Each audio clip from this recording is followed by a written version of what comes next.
and to self-forgetfulness. कैसे कोई सत्य में प्रवेश करे, कैसे उस परम रहस्य को जान पाए जो निकट है फिर भी नहीं जाना जाता, और जो सदा से पास है फिर भी खो गया है। उस तक हम कैसे पहुंचे, उस तक कोई भी कभी कैसे पहुंचा है। इस सूत्र में उस विज्ञान की व्याख्या है, उस मार्ग की विधि की। अध्यास के संबंध में थोड़ी बात हमने समझी। अध्यास का अर्थ है जैसा नहीं है वैसा देखना, और सत्य का अर्थ है जैसा है वैसा ही देखना।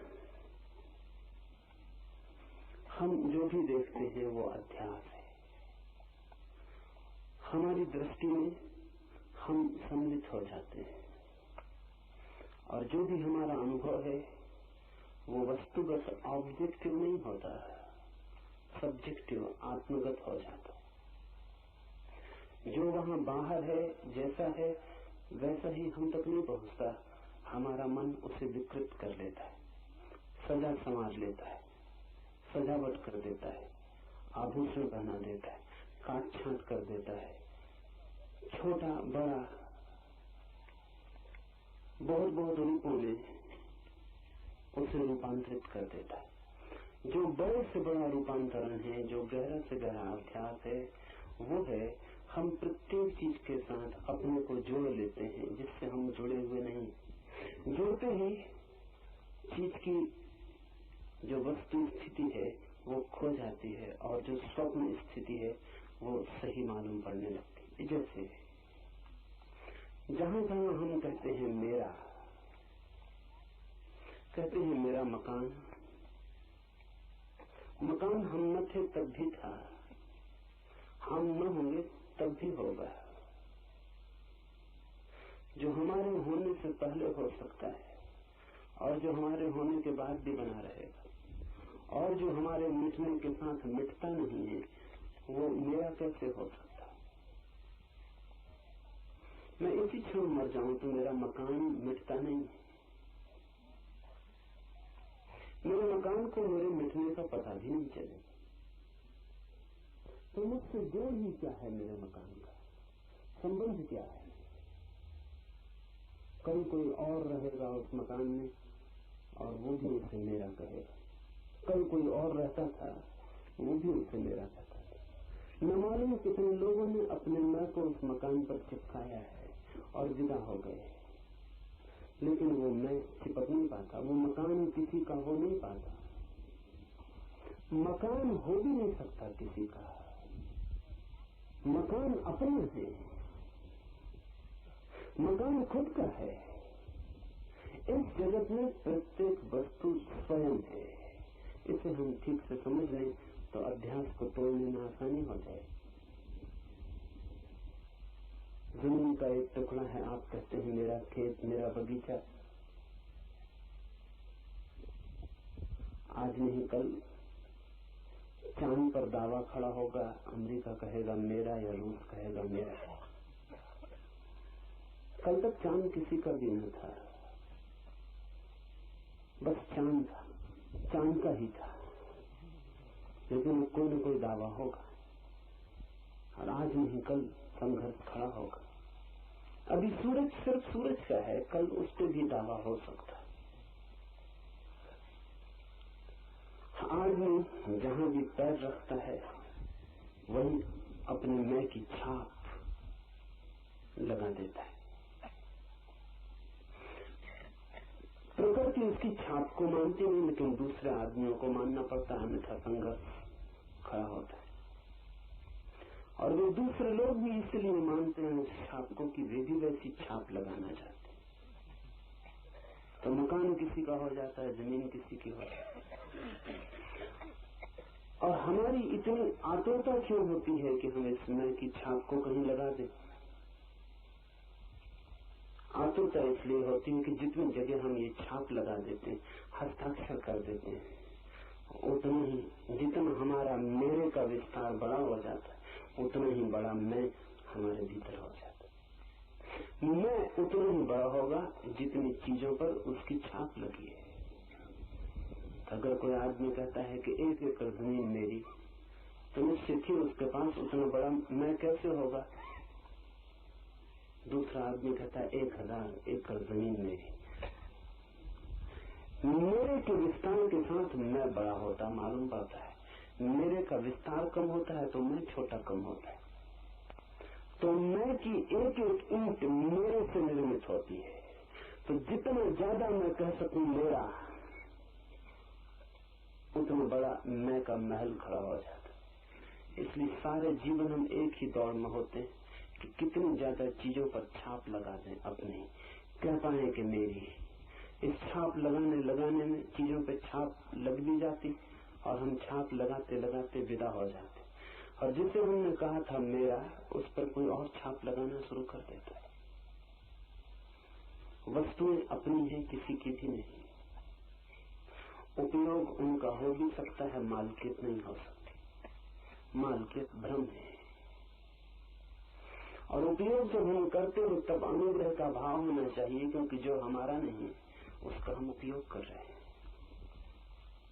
लेकिन जब हम कहते हैं मेरा, तो अनुग्रह का भाव भी चला जाता है और मेरे का एक जगत निर्मित हो जाता है।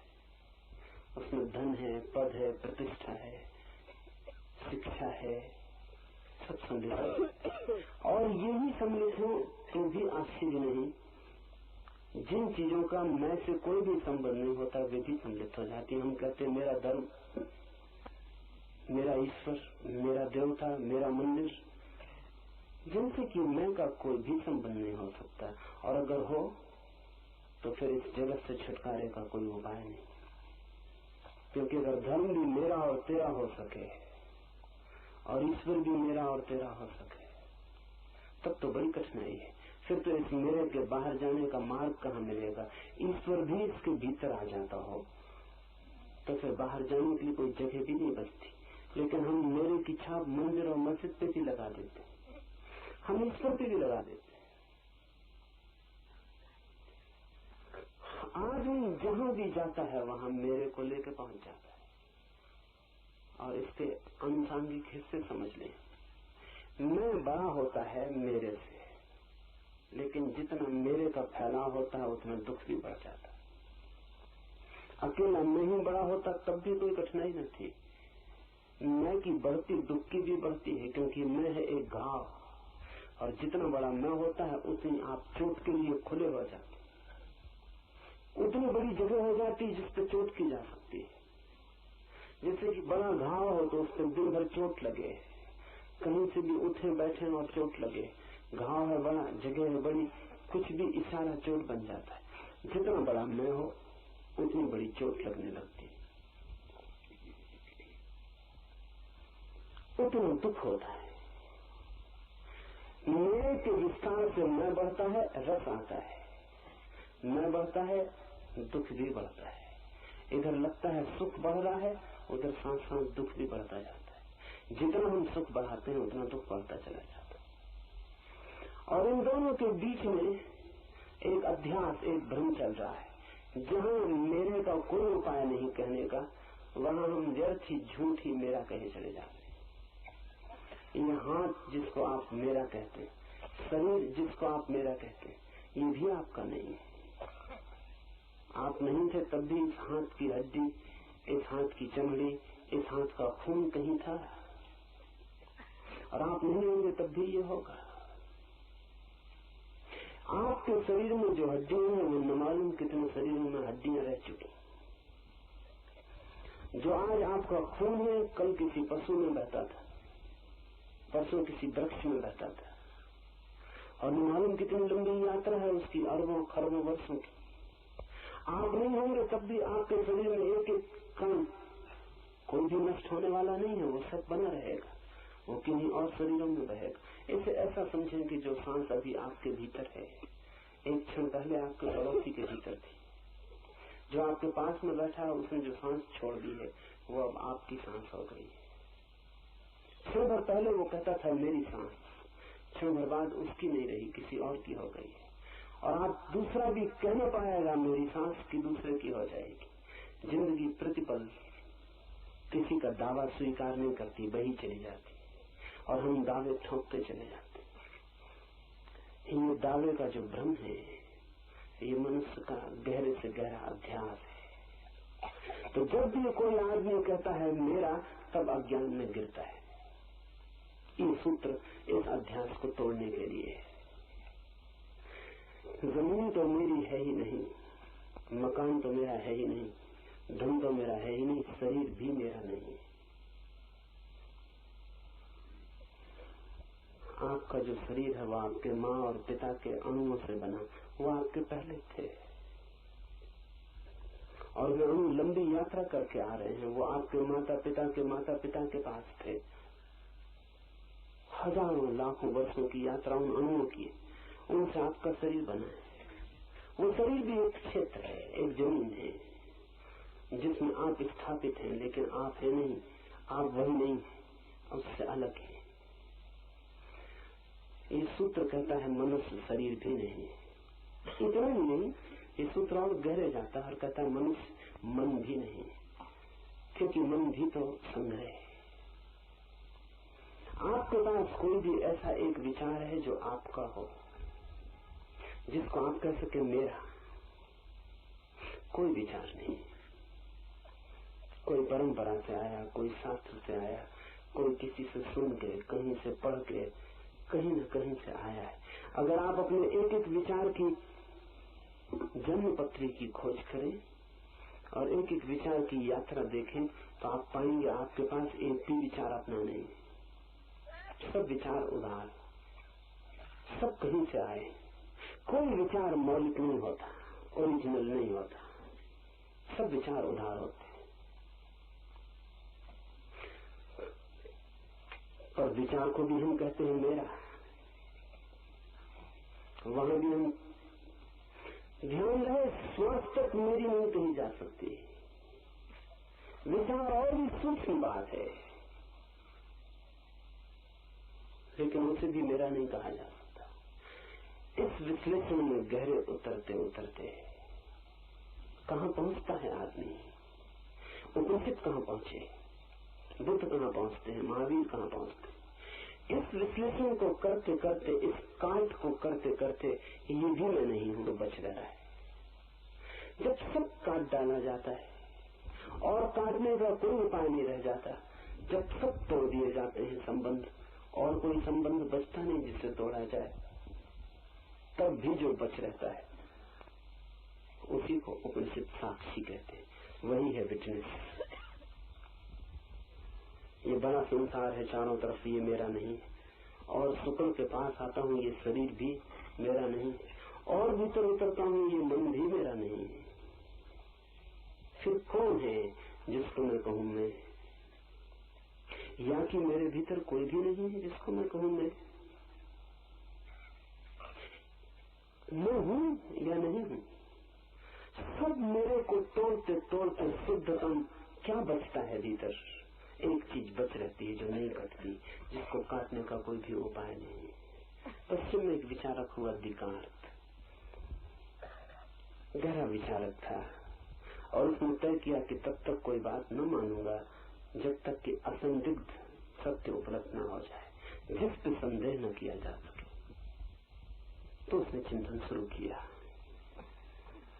बड़ी मेहनत की उसने और सारी चीजें संदिग्ध मालूम पड़ी। कोई कहे ईश्वर है, संदेह किया जा सकता है, हो या न हो लेकिन संदेह तो किया जा सकता है।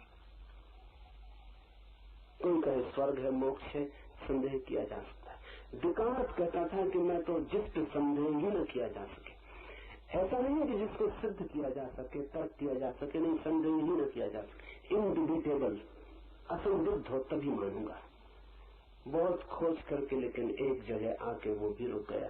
उसने सब इनकार कर दिया, ईश्वर, स्वर्ग, नर्क सब फेंक दिए, लेकिन एक जगह आके अटक गया, मैं हूं या नहीं? डेकार्ट ने कहा इस पर संदेह नहीं किया जा सकता, क्योंकि अगर मैं ये भी कहूं कि मैं नहीं हूं तो ये कहने के लिए भी मेरे होने की जरूरत पड़ जाती। तो ऐसे होगा जैसे घर के भीतर कोई आदमी हो और वो आपसे कहे कि मैं अभी बाहर गया हूं या मैं अभी घर पर नहीं हूं, आप थोड़ी देर बाद आए तब मैं आपको मिलूंगा, तब तक मैं घर लौट आऊंगा।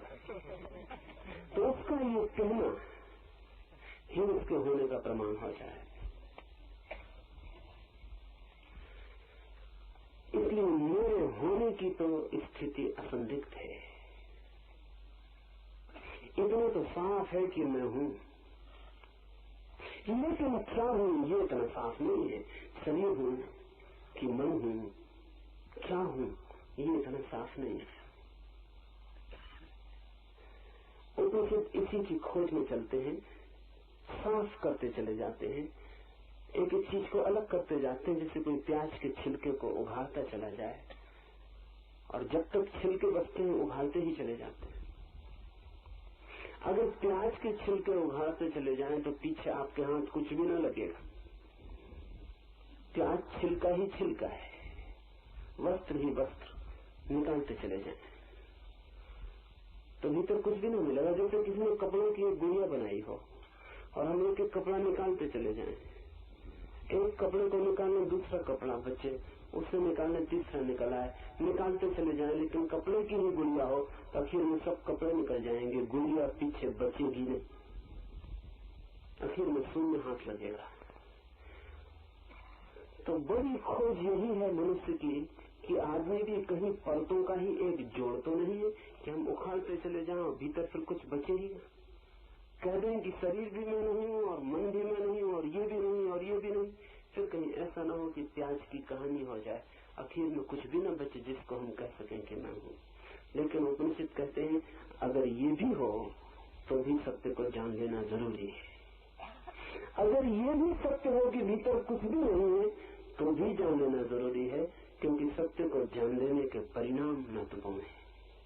लेकिन खोज करने पर अंततः पता चलता है कि नहीं, वस्तुओं का जोड़ ही नहीं है आदमी, मात्र परत और परत और परत ही नहीं है, परतों के भीतर भी कुछ है जो परतों से भिन्न है। लेकिन उसका पता तभी चलता है जब हम सब परतों को उखाड़ के भीतर पहुंचे। उस तत्व का नाम उपनिषद कहते हैं साक्षी। ये बड़ा कीमती शब्द है और बड़ा मूल्यवान, और पूरब का सारा चिंतन, सारी मनीषा, सारी प्रतिभा इस एक छोटे से शब्द में निहित हो गई है। इससे महत्वपूर्ण शब्द पूरब ने दूसरा दुनिया को नहीं दिया है, साक्षी। साक्षी का मतलब क्या है? साक्षी का मतलब है देखने वाला, गवाह।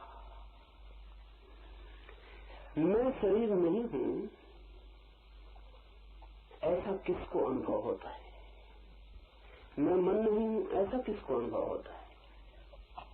ऐसा कौन इनकार करता चला जाता है कि मैं ये नहीं हूं, मैं ये नहीं हूं, मैं ये नहीं। एक तत्व है हमारे भीतर दर्शन का, दृष्टि का, दृष्टा का, देखने का। हम देख रहे हैं, हम जांच रहे हैं। वो जो देख रहा है वही है साक्षी। जो दिखाई पड़ रहा है वही है जगत। जो देख रहा है वही हूं मैं, और जो दिखाई पड़ रहा है वही है जगत। अध्यास का अर्थ है कि जो देख रहा है वो भूल से ये समझ लेता है कि जो दिखाई पड़ रहा है वो मैं हूं। ये अध्यास है। एक हीरा मेरे हाथ में रखा है, उसे मैं देख रहा हूं। अगर मैं ये कहने लगूं कि मैं हीरा हूं तो अध्यास होगा, क्योंकि हीरा मेरे हाथ पर रखा है, दिखाई पड़ रहा है, ऑब्जेक्ट है, एक विषय है, और मैं देखने वाला हूं, अलग हूं। देखने वाला सदा ही अलग है उससे जो दिखाई पड़ता है। देखने वाला कभी भी दृश्य के साथ एक नहीं है। देखने वाला सदा ही दिखाई पड़ने वाले से भिन्न है। मैं आपको देख रहा हूं क्योंकि आपसे भिन्न हूं, आप मुझे देख रहे हैं क्योंकि मैं आपसे भिन्न हूं। जो भी दिखाई पड़ता है वो आपसे भिन्न है, उसको ही अपने से अभिन्न समझ लेना अध्यास है। जिसको आप देख रहे हैं उसके साथ इतने मोहित हो जाना कि लगने लगे ये मैं ही हूं। यही भ्रांति है। इस भ्रांति को तोड़ना है और अंततः उस शुद्ध तत्व को खोज लेना है जो सदा ही देखने वाला है और कभी दिखाई नहीं पड़ता है। ये थोड़ा कठिन है। जो देखने वाला है वो कभी दिखाई नहीं पड़ सकता है, क्योंकि वो किसको दिखाई पड़ेगा। आप सारी चीजों को देख सकते हैं जगत की, सिर्फ अपने को छोड़कर। आप अपने को कैसे देखिएगा? क्योंकि देखने में दो की तो जरूरत पड़ेगी ही, जो देखे और जो दिखाई पड़े।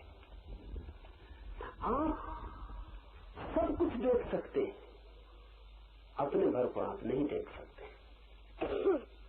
कैसे देखिएगा? किसी चमीटे से हम उसी चमीटे को पकड़ने की कोशिश करने लगे। सब पकड़ सकते हैं उस चमीटे से, सिर्फ उसी चमीटे को पकड़ने की कोशिश असफल जाएगी और तब बड़ी मुश्किल होगी कि चमीटा भी कैसा पागल है, सब कुछ पकड़ लेता है तो अपने को क्यों नहीं पकड़ पाता।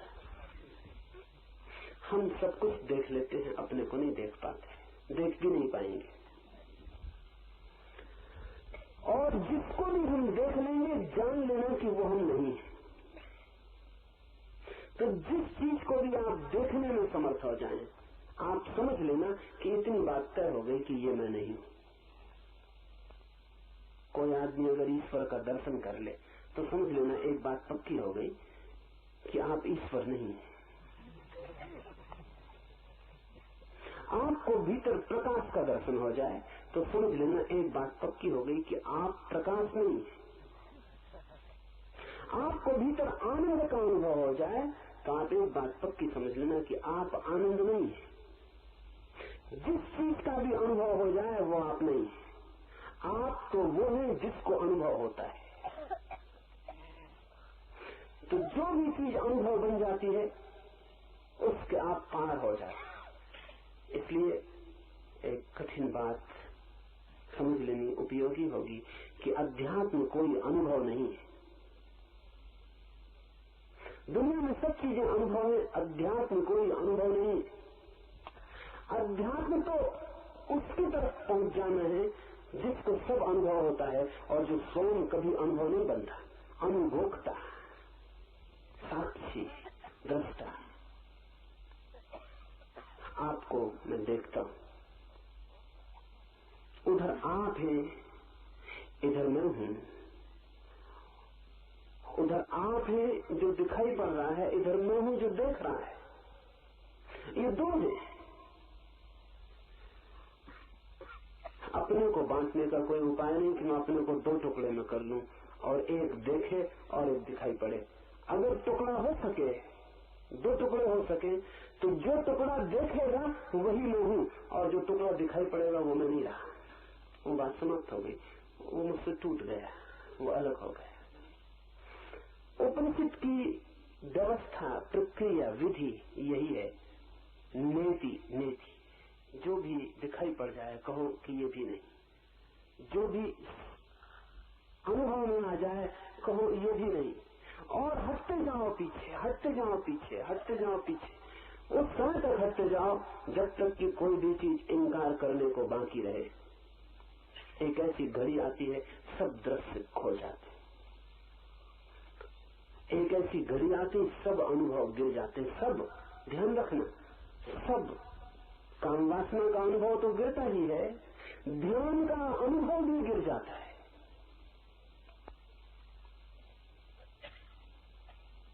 संसार के राग द्वेष के अनुभव तो गिर ही जाते हैं। आनंद, समाधि, इनके भी अनुभव गिर जाते हैं। बस रहता है खालिस देखने वाला, कुछ भी दिखाई नहीं पड़ता, शून्य हो जाता है चारों तरफ, रह जाता है केवल देखने वाला और चारों तरफ रह जाता है खाली आकाश। बीच में खड़ा रह जाता है दृष्टा, उसे कुछ भी दिखाई नहीं पड़ता क्योंकि उसने सब इंकार कर दिया। जो भी दिखाई पड़ता था हटा दिया मार्ग से, अब उसे कुछ भी अनुभव नहीं होता। हटा दिए सब अनुभव, अब बच रहा अकेला जिसको अनुभव होता था। जब कोई भी अनुभव नहीं होता और कोई दर्शन नहीं होता, कोई दिखाई नहीं पड़ता और कोई विषय नहीं रह जाता, और जब साक्षी अकेला रह जाता है, तब कठिनाई है भाषा में कहने की कि क्या होता है, क्योंकि हमारे पास अनुभव के सिवाय कोई शब्द नहीं। इसलिए इसे हम कहते हैं आत्म अनुभव, लेकिन अनुभव शब्द ठीक नहीं है।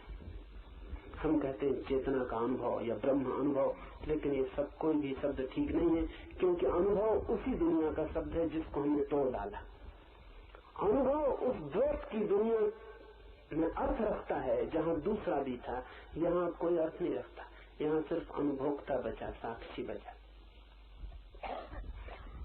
इस साक्षी की तलाश ही अध्यात्म है।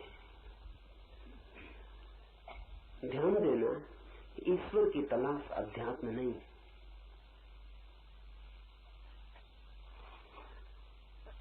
पुराने योग सूत्रों ने ईश्वर की चर्चा ही नहीं की, बात ही नहीं उठाई, कोई जरूरत न थी। बाद में योग सूत्रों ने ईश्वर की चर्चा भी की तो उसको भी एक अध्यात्म की खोज का साधन का साध्य नहीं, उसे भी कहा कि ये साधना में सहयोगी होता है, इसलिए ईश्वर को मान लेना अच्छा है।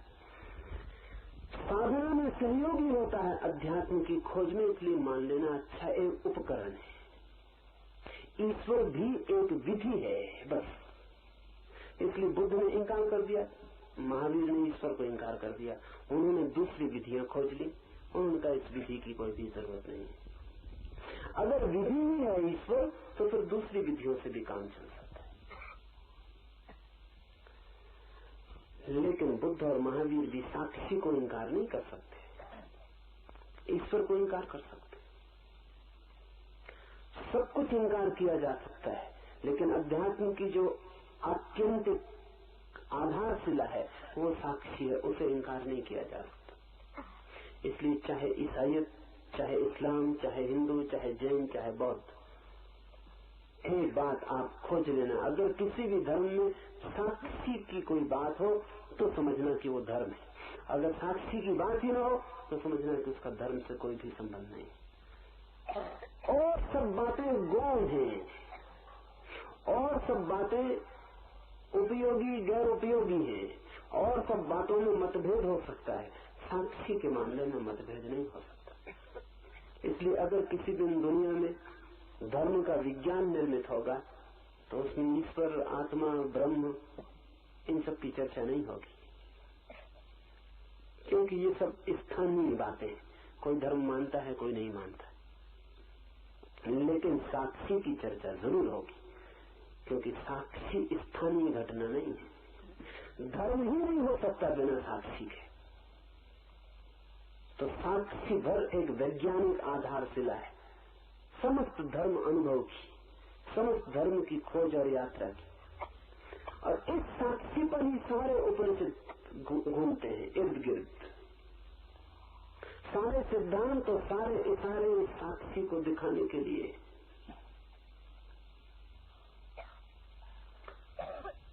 थोड़ा हम समझने की कोशिश करें, क्योंकि शब्द से तो समझ में आ जाता है कि साक्षी का क्या मतलब है, लेकिन साधना में बड़ी जटिल बात है। हमारा जो मन है वो एक तीर की तरह है, जिसमें एक तरफ फल लगा हुआ है तीर का। तीर को आपने देखा, तीर दो तरफ नहीं चल सकता, अगर आप तीर को चला दें तो एक ही तरफ जाएगा, या कि आप सोचते हैं दो तरफ भी जा सकता, तीर के दो तरफ जाने का कोई भी उपाय नहीं। तीर जाएगा अपने निशाने की तरफ, एक तरफ। तो जब प्रत्यंचा पर कोई तीर को चढ़ाता है और प्रत्यंचा से तीर छूटता है तो दो बातें ख्याल में ले लें। प्रत्यंचा जहां वो चढ़ा था वहां से छूट जाता है, दूर हटने लगता है, और जहां वो नहीं था साध्य लक्ष्य, उस तरफ बढ़ने लगता है। एक स्थिति ये थी कि प्रत्यंचा पर चढ़ा था तीर, दूर बैठा था पक्षी वृक्ष पर, उसकी छाती में नहीं चुभा था तीर, तीर था प्रत्यंचा पर, पक्षी पर नहीं था। फिर छूटा तीर, प्रत्यंचा से दूर होने लगा और पक्षी के पास होने लगा। फिर एक स्थिति आएगी पक्षी की छाती में चुभ गया, प्रत्यंचा खाली रह गई और तीर पक्षी की छाती में हो गया। ध्यान पूरे समय हम यही कर रहे हैं कि जब भी हमारे ध्यान का तीर छूटता है तो हमारी प्रत्यंचा से खाली हो जाता है भीतर से, और जिसकी तरफ जाता है उस पर जाकर टिक जाता है। कोई चेहरा आपको सुंदर लगा, तीर छूट गया ध्यान का, भीतर नहीं है अब तीर, अब ध्यान भीतर नहीं, अब ध्यान भागा और दौड़ा और सुंदर चेहरे से जाकर लग गया। सड़क पर हीरा पड़ा है, तीर छूट गया प्रत्यंचा से, अब ध्यान भीतर नहीं, अब ध्यान भागा दौड़ा और जाके चुप गया हीरे की छाती में। अब ध्यान हीरे में है, अब आप में नहीं है, या ध्यान अब कहीं और है। तो आपके सब ध्यान के तीर कहीं कहीं कहीं कहीं जाके छिद गए। आपके पास भीतर कोई ध्यान नहीं, हमेशा बाहर जा रहा है। तीर तो एक तरफा ही हो सकते हैं, लेकिन ध्यान दो तरफा हो सकता है, और वही हो जाए तो साक्षी का अनुभव होता है। ध्यान का तीर दो तरफा हो सकता है, उसमें दो फल हो सकते हैं, और जब आपका ध्यान किसी की तरफ जाए तो आप अगर इतना कर पाए तो आपको साक्षी का अनुभव किसी न किसी दिन हो जाएगा। जब आपका ध्यान किसी पर जाए, रास्ते से गुजरी कोई सुंदर युवती, कोई सुंदर युवक, आपका ध्यान अटक गया, तब आप अपने को बिल्कुल भूल गए, यहाँ भीतर ध्यान न रहा, अब आप होश में नहीं, अब आप बेहोश, क्योंकि आपका होश तो किसी और के पास चला गया, अब आपका होश तो उसकी छाया बन गया, अब आप होश में नहीं। अगर आप ये काम कर सकें कि कोई आपको सुंदर दिखाई पड़ा, ध्यान उस पर गया, उस समय इस पर भी भीतर ध्यान जाए जहाँ से प्रत्यंचा से तीर छूट रहा है, उसकी तरफ भी हम एक साथ ही अगर देख पाए, जहाँ से ध्यान जा रहा है वो स्रोत और जिसकी तरफ ध्यान जा रहा है वो लक्ष्य, अगर दोनों हमारे ध्यान में एक साथ आ जाएं, तो आपको पहली दफा पता चलेगा कि साक्षी का क्या अर्थ है। कहाँ से ध्यान जा रहा है उस स्रोत का अनुभव होना चाहिए। कहाँ से ध्यान पैदा हो रहा है, वृक्ष हमें दिखाई पड़ता है, शाखाएं दिखाई पड़ती हैं, फूल पत्ते दिखाई पड़ते हैं, फल लग जाते हैं वो दिखाई पड़ते हैं, जड़ें हमें नहीं दिखाई पड़ती, जड़ें अंधेरे में छिपी, लेकिन वहीं से वृक्ष रस ले रहा है। आपका ध्यान फैलता है चारों तरफ, जगत का बड़ा वृक्ष निर्मित हो जाता है, लेकिन जहाँ से ध्यान निकलता है, जिस स्रोत से, जिस चैतन्य के सागर से निकलता है, उस तरफ का कोई भी पता नहीं। उन जड़ों का भी बोध साथ साथ होने लगे, एक साथ आपको दोनों बात दिखाई पड़ने लगे। इसे ऐसा समझे मैं बोल रहा हूँ तो आपका ध्यान मेरे बोलने पर लगा है, इसको दोहरा तीर बना ले। ये दोहरा तीर अभी इसी वक्त भी बन सकता है। जब मैं बोल रहा हूँ तो आप केवल मैं जो बोल रहा हूँ वो ही न सुने, आपको ये भी स्मरण रहे कि मैं सुन रहा हूँ। बोलने वाला कोई और है, वो बोल रहा है, मैं सुनने वाला हूँ, मैं सुन रहा हूँ।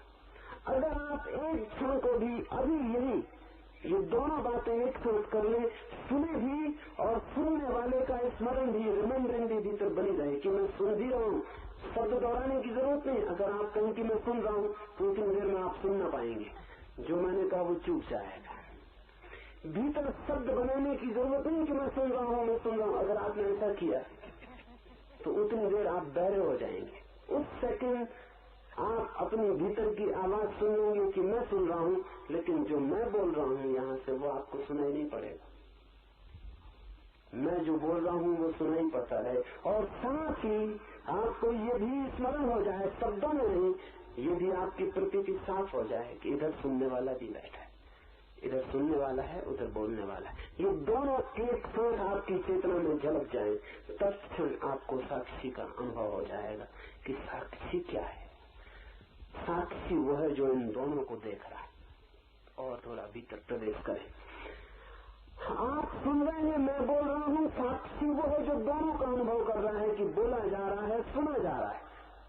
जब आपकी चेतना का तीर दौड़ा हो जाता है तो तत्क्षण आप तीसरे बिंदु पर खड़े हो जाते हैं। मैंने बोला, ये एक बिंदु हुआ। साधारणतः आपका ध्यान इसी पे लगा रहता है। आपने सुना भी आप सुनने वाले हैं, ऐसा भी आपको प्रतीति हुई, एहसास हुआ, अनुभव हुआ, ये दूसरा बिंदु हो गया। ये दूसरा बिंदु पाना बहुत कठिन है। अगर ये दूसरा बिंदु आपको मिल जाए तो तीसरा बिंदु पाना बहुत सरल है। वो तीसरा बिंदु ये है कि बोलने वाला है आ, सुनने वाला है बा, फिर आप कौन है भीतर, जो कि दोनों को अनुभव कर रहे हैं, बोलने वाले को भी और सुनने वाले को भी। आप तीसरे हो गए, द थर्ड पॉइंट। वो जो तीसरा बिंदु है वही साक्षी है। इस तीसरे के पार नहीं जाया जा सकता। ये तीसरा आखिरी बिंदु है और ये है त्रिकोण जीवन का। दो बिंदु, विषय और विषय, और तीसरा बिंदु दोनों का साक्षी, दोनों को अनुभव करने वाला, दोनों को भी देख लेने वाला, दोनों का भी गवाह। इस सूत्र को हम समझें। अपने को बुद्धि और उसकी वृत्ति का साक्षी जानकर वह मैं ही हूँ, ऐसी वृत्ति द्वारा सब पदार्थों के ऊपर से आत्मबुद्धि का त्याग करता है। खोजी, इस सत्य का अन्वेषक, मुमुक्षु, ऐसा अनुभव करके कि मैं सदा साक्षी हूँ, कभी करता नहीं, सदा साक्षी हूँ, कभी भोगता नहीं, समस्त चीजों के ऊपर से अपनी वासना का, अस्मिता का, मेरेपन का भाव छोड़ देता है, हटता जाता है भीतर उस बिंदु तक जिसके आगे हटने का फिर और कोई उपाय नहीं। लोक का अनुसरण करना छोड़कर ऐसा व्यक्ति फिर लोक का अनुसरण करना छोड़ देता है। लोक का अर्थ है समाज, संस्कृति, सभ्यता, लोग जो आपके चारों तरफ है, भीड़। जब तक आपको साक्षी का अनुभव न हो तब तक लोक का अनुसरण छोड़ना खतरनाक भी है, क्योंकि लोक के साथ जुड़ी है नीति, जुड़ा है नियम, जुड़ी है मर्यादा, जुड़ी है व्यवस्था, अनुशासन। तो जो अभी अपना मालिक नहीं है, निश्चित ही समाज उसका मालिक होगा। जो अपना ही मालिक नहीं है, किसी को उसे नियंत्रित करना होगा। कोई अनुशासन चाहिए, अन्यथा विक्षिप्त हो जाएगी अवस्था, अराजक हो जाएगी। लेकिन जिसे अपने होने का अनुभव हो गया, जिसे साक्षी का अनुभव हो गया इस जगत में, अब वो अपना मालिक स्वयं। ये बड़े मजे की बात है। जो सब मालिकियत छोड़ देता है वो अपना मालिक हो जाता है, और जो सब मालिकियत इकट्ठा करता रहता है वो केवल खबर देता है कि अपनी मालिकियत उसके पास नहीं। इसका मतलब ये हुआ कि जो इस कोशिश में लगा है कि मेरा हो मकान, मेरी हो जमीन, मेरा हो राज्य, मेरा हो ये, मेरा हो वो, एक बात पक्की है कि वो खुद का नहीं है। क्योंकि जिसे अपने भीतर का राज्य मिल जाए उसे फिर सब राज्य फीके और व्यर्थ हो जाते, और जो अपने साम्राज्य को पाले फिर उसकी कोई आकांक्षा किसी साम्राज्य की नहीं रह जाती। उसके पास साम्राज्य भी हो तो भी व्यर्थ हो जाता है। अगर उसकी बाहर के साम्राज्य की वासना प्रबल है तो इस बात की खबर है, इंगित है, इशारा है कि भीतर के मालिक का उसे कुछ भी पता नहीं, उसी की कमी पूर्ति कर रहा है। भीतर मालिक नहीं है, चीजों की मालिकियत बना के भरोसा बिठा रहा है अपने पर कि मैं मालिक हूँ। देखो इतनी है मेरी जमीन, इतना है मेरा धन, इतना है मेरा फैलाव। ऐसा करके वो अपने को भरोसा दिला रहा है कि नहीं, कौन कहता है कि मैं मालिक नहीं हूँ, इतनी चीजों का मालिक हूँ। ये मालिकियत झूठी है, क्योंकि चीजों का कोई जगत में कभी मालिक नहीं होता। भरथरी राज्य छोड़कर चला गया तो बड़ी मीठी घटना घटी। राज्य छोड़कर जंगल में चला गया, साधना करने लगा, ध्यान में लीन रहने लगा। एक दिन अचानक ऐसा हुआ कि बैठा है अपनी गुफा के द्वार पर, एक घुड़सवार अचानक रास्ते पर आया। उसके आते देरी भी नहीं हुई थी कि दूसरा घुड़सवार दूसरी मार्ग से भी उसी के सामने गुफा के द्वार पर आ गया। दोनों की तलवारें एकदम खिंच गई। भरथरी को कुछ समझ में न आया, दोनों की तलवारें जमीन पर टिक गई। तब उसने नीचे की तरफ गुफा से देखा, वहां एक बड़ा हीरा पड़ा है। पहले घोड़सवार ने कहा कि नजर मेरी पहले पड़ी, इसलिए हीरा मेरा है। दूसरे घोड़सवार ने कहा कि मेरी तलवार की तरफ देखते हो, मेरी भुजाओं की तरफ देखते हो, नजर कब किसकी पड़ी इससे क्या लेना देना। जो मालिक हो सकता है वो मालिक है, मालिक न। तलवारें खिंच गई, गर्दनें कट गई। क्षण भर बाद ही दोनों गर्दनें जमीन पर कटी हुई पड़ी थी। दोनों शरीर रक्त से भरे हुए जमीन पर पड़े थे। हीरा अपनी जगह पड़ा था। भर्तहरि ने कहा कि बड़ी हैरानी की बात है, जिस हीरे के लिए दोनों ने मालकियत की और दोनों मिट गए, उस हीरे को पता भी नहीं होगा कि क्या क्या हो गया उसके आसपास, और पता नहीं इस हीरे के आसपास कितना कितना नहीं हो गया होगा। और हीरा वहीं पड़ा है, और कितने लोग कटते पिटते रहेंगे उस हीरे के लिए, और हीरा वहीं पड़ा रहेगा। मालकियत की कोशिश वस्तुओं पर इस बात की खबर है कि अपने पर मालकियत नहीं। और जब कोई व्यक्ति साक्षी का अनुभव करने लगता है तो अपना मालिक हो जाता है। मालकियत की वासना गिर जाती। अब वो किसी का मालिक नहीं होना चाहता, क्योंकि वो जानता है कोई उपाय ही नहीं है किसी और के मालिक होने का।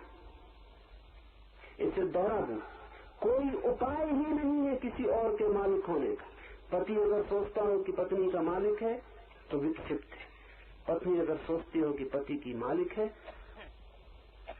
तो उसके मस्तिष्क के इलाज की जरूरत है। कोई मालिक किसी का हो नहीं सकता, क्योंकि सभी अपने मालिक पैदा हुए। स्वभाव से सबकी मालिकियत भीतर छिपी है, उसे किसी भी हिसाब से हटाया नहीं जा सकता। और जब तक वो हटे ना, तब तक दूसरा कोई मालिक कैसे हो सकेगा। इसलिए एक मर्जी की घटना घटती, पति सोचता है मैं मालिक हूँ, पत्नी हंसती है भीतर मनी मन, और वो जानती है कि मालिक मैं हूँ।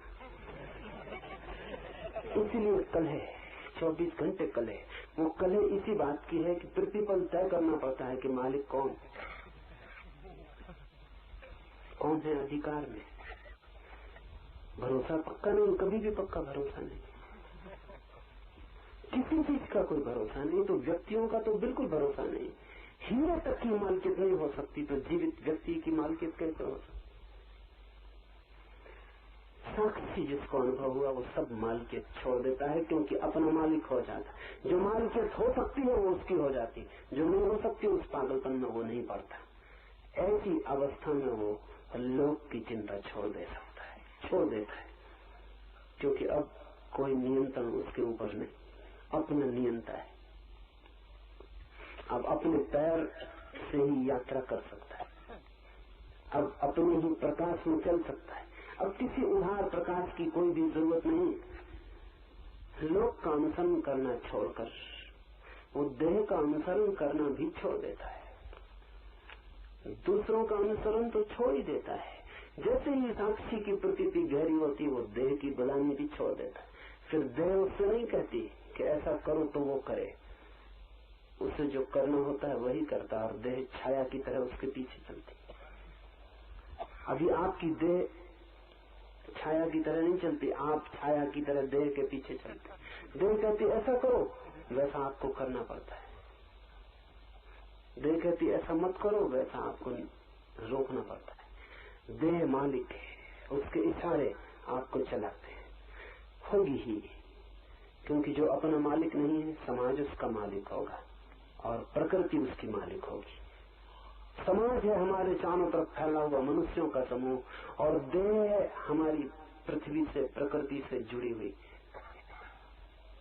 जो अपना मालिक हुआ वो लोगों के समूह के व्यवस्था से भी मुक्त हो जाता है और प्रकृति की व्यवस्था से भी। फिर देह उसे नहीं बताती कि ऐसा करो, फिर वही चलता है और देह उसका अनुसरण करती है। देह के अनुसरण करने की घटना बड़ी मूल्यवान है। हमें तो ख्याल भी नहीं आ सकता कि देह कैसे अनुसरण कर सकती है। हम सोच भी नहीं सकते जब देह को भूख लगेगी तो महावीर को भी तभी भूख लगेगी ना जब देह को भूख लगेगी, और जब देह कहेगी कि भूख लगी तभी तो महावीर भोजन की तलाश पे निकलेंगे भिक्षा के लिए। देह कैसे पीछा करेगी? क्या महावीर कह देंगे कि ठीक अब मुझे भूख लगी तो देह को भूख लग जाएगी? क्या मतलब देह के अनुसरण का? गहरा कीमिया है। निश्चित ही महावीर जब तक राजी न हो तब तक देह को भूख नहीं लगेगी। नहीं लगने का क्या मतलब है? देह को क्या होता है, देह को क्या प्रतीतियां होती हैं, ये महावीर जब सुनने को राजी होंगे तभी देह बता पाएगी। कि महावीर तय करते हैं कि मैं 1 महीना उपवास करूंगा। आप तय करें कि मैं आज उपवास करूंगा, तो आप 24 घंटे भोजन करेंगे। मन ही मन में भोजन चलेगा, क्योंकि देह कहेगी मालिक कौन है, मुझसे बिना पूछे। उपवास तो ठीक है, तो देह 24 घंटे खबर देगी भूख भूख भूख, और आपकी पूरी चेतना भूख से आच्छादित हो जाएगी। ऐसे भूखे रहने में ज्यादा देह दिक्कत नहीं देगी। अगर एक दिन भोजन न करे तो देह इतना परेशान न करेगी। सुबह से तय कर ले, ये बड़े मजे की बात है। अगर आप रोज 1 बजे भोजन करते हैं तो सुबह से 1 बजे तक तो भोजन करते ही नहीं है।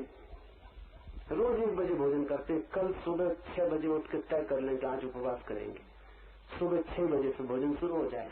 1 बजे तक तो रुकना चाहिए था देह को कम से कम, लेकिन देह को इशारा मिल गया कि आप मालिकियत करने की कोशिश कर रहे हैं। देह सुबह से उपद्रव शुरू कर देगी। 1 बजना तो बहुत दूर का मामला है। कभी ऐसा न होता था 1 बजे भूख लगती थी, आज सुबह 6 बजे से शुरू हो जाए।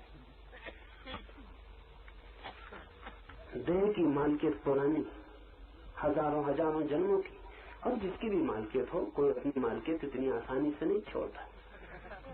महावीर कहते हैं महीने भर उपवास करूंगा, तो महीने भर के लिए देह चुप हो जाती, कोई खबर नहीं देती। देह अनुसरण करती, इसका अर्थ ये देह कोई खबर नहीं देती। महीने भर के बाद ही देह खबर देगी कि भूख लगी कि नहीं लगी। महीने भर तक देह चुप होगी। मगर इसका क्या मतलब है? कि अभ्यास करने से ऐसा हो जाएगा कि रोज रोज अभ्यास करते रहें, जैसा कोई व्यायाम करता है ऐसा रोज रोज अभ्यास करते रहें उपवास का, तो धीरे धीरे आदत हो जाएगी। इस गलती में मत पड़ना। अभ्यास और आदत का सवाल नहीं, साक्षी के अनुभव का सवाल है। अगर साक्षी का अनुभव होगा तो देह महीना नहीं, अगर साल भर के लिए भी महावीर कह दे तो देह चाहे सूख जाए, मर जाए, समाप्त हो जाए, लेकिन महावीर को खबर पहुंचाने की जरूरत नहीं होगी, हिम्मत नहीं होगी कि महावीर को खबर पहुंचाए कि भूख लगी है। ये काम देह का नहीं है कि वो खबर पहुंचाए। ये तो एक दफा तय करने की बात है कि मालिक कौन है। जब तक देह को पता है कि मालिक मैं हूं, तब तक वो मालिकियत करती है। जब आपका साक्षी अनुभव में आ जाता है, देह की मालिकियत तत्क्षण मिट जाती, कानून ही बदल जाता है भीतर का। देह आपके पीछे चलने लगती, और तब बड़े अनूठे अनुभव हैं। महावीर के पीछे हजारों लोगों ने उपवास किए, लेकिन महावीर जैसे उपवास की बात मुश्किल। न मालूम कितने जैन साधु उपवास में लगे हुए, लेकिन महावीर का शरीर देखा, उनकी मूर्ति देखी। जैन साधुओं के शरीर को उनके सामने रखे तो पता चलेगा कि मामला फर्क कहाँ होगा। इनकी देह तो पूरी खबर दे रही, उनको नहीं आप तक को खबर दे रही कि भूख लगी। महावीर की देह खबर नहीं देती, उनको तो खबर देती नहीं, आपको भी खबर नहीं देती कि भूख लगी। महावीर जैसी सुंदर काया खोजनी मुश्किल है। वो सुंदर काया कह रही कि भीतर कोई मालिक हो गया है, और अब देह परेशान करने का सामर्थ्य नहीं रखती है। अब देह कुछ कह नहीं सकती कि ऐसा करो वैसा मत करो। ये देह का मामला नहीं है, भीतर के जानने वाले का मामला है। वो जैसा तय करे, जो तय करे, निर्णय उसके हाथ में। वो मरना चाहे तो मरे, जीना चाहे तो जिए, लेकिन देह बीच में अड़ंगा नहीं डाल सकती। वो सिर्फ छाया की तरह पीछा करे। लोक का अनुसरण छूट जाता है, देह का अनुसरण भी छोड़ देता है। इसके पश्चात शास्त्र का अनुसरण छोड़कर आत्मा के ऊपर का अध्यास भी छोड़ देता है। ऐसे छोड़ता चला जाता है। लोक को, देह को, शास्त्र का अनुसरण छोड़ देता है। जिसको साक्षी का अनुभव हुआ उसके लिए शास्त्र व्यर्थ हो जाता। ये जरा जटिल मामला है। इसे हम उल्टा भी कह सकते हैं कि जिससे साक्षी का अनुभव हुआ उसके लिए शास्त्र सार्थक हो जाते। ऐसा भी कह सकते हैं जिसको साक्षी का अनुभव हुआ उसके लिए शास्त्र व्यर्थ हो जाते। और इन दोनों का मतलब एक है। इनका मतलब एक इसलिए है कि जब तक आपको साक्षी का अनुभव नहीं हुआ तब तक आपके लिए कोई भी शास्त्र सार्थक नहीं है। आप कंठस्थ कर ले सकते हैं, आपको पूरा वेद कंठस्थ हो सकता है, लेकिन सार्थक नहीं है। क्योंकि अर्थ शब्द में नहीं होता, अर्थ अनुभव में होता है। आपको खुद का कोई अनुभव नहीं। आप तोते की तरह रटते रह सकते हैं कि साक्षी साक्षी साक्षी। जब आप रट रहे हैं तब भी कोई साक्षी भीतर नहीं है जो इसको सुन रहा हो।